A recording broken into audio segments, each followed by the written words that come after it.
Hello and welcome to Gardening at 58 North. In this video I'd like to give you guys an update on my chrysanthemum here. So this is originally from a cutting that I've taken from a bouquet of flowers. I noticed there was some roots starting to grow in the bouquet. I took them out, potted it up, and then it's rooted and really grown quite well. You can see what size it is. It's about 2 foot tall. It was even taller, but I cut the top off because it was getting too large for my windowsill. Also, I'd like to turn it into a standard. So what I'm going to have is a clear stem, so clear up to about this height, and then kind of like a pom-pom effect of branches. So after cutting the top off, you can see that there's quite a few good shoots. There's 3 strong shoots that have come out, and this is the point where I cut it from. You can just see it was there, and 3 strong shoots have come out. There's also been several other, you can see all along the whole stem, there's lots of little side shoots coming out. But now I need to start doing a bit of pruning to make it into a proper standard. If I left this, you get a huge amount of growth from the top, and you have lots of little branches coming out the sides. But what I'm just wanting is a nice pom-pom effect at the top, not all this leggy growth, and I don't want any other growth from the sides. So what I'm going to do in this video is remove all the side shoots here. As you can see, everywhere there was a leaf, there's a little node that's grown some new shoots.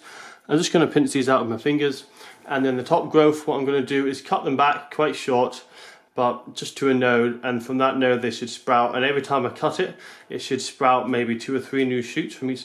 So from each node it'll shoot another shoot.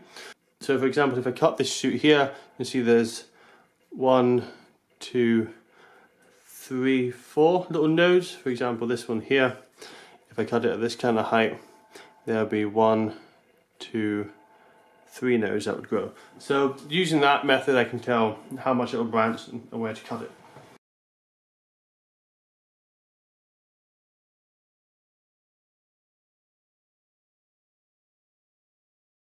So there we are, that's all I need to do for now. That's all the side growth's now taken off, so there shouldn't be any more growth from the lower sections. There could be a little bit more growth because it's impossible really to get it right down to the stem. So there could be a little bit that'll start growing, but is there anything that does try and regrow, I'll just keep nipping off. These lower leaves will slowly die off. You can see some of them are starting to get brown already, just as they get older in age. They just naturally die off. So it'll be a clear stem within probably 3 or 4 months. And this top section should put on a lot more growth. It's always the top section of the plant that always has the most vigor and the most growth. That's because hormones produced at the top of a plant actually suppress the growth lower down in the plant. This is basically just so plants can keep growing taller and get more and more light. So as you can see, I've cut these off here. These should all start branching.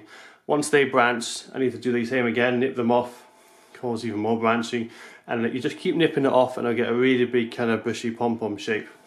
So that's it for now on the update from me trying to make this chrysanthemum into a standard. It's coming into autumn now, so it's probably going to flower in about 3 or 4 months time. If it does start showing flower buds, I'm going to stop pruning it and let it flower, just because it'll be nice to enjoy some of the flowers. And it's not going to put on a huge amount more growth, so I'm not going to be able to make it into a standard this year with a nice kind of round head to it. That's going to be next year. But I can at least start with a framework this year and hopefully get a couple of flowers before next year comes, and I can get a good, hopefully quite a good display by next year.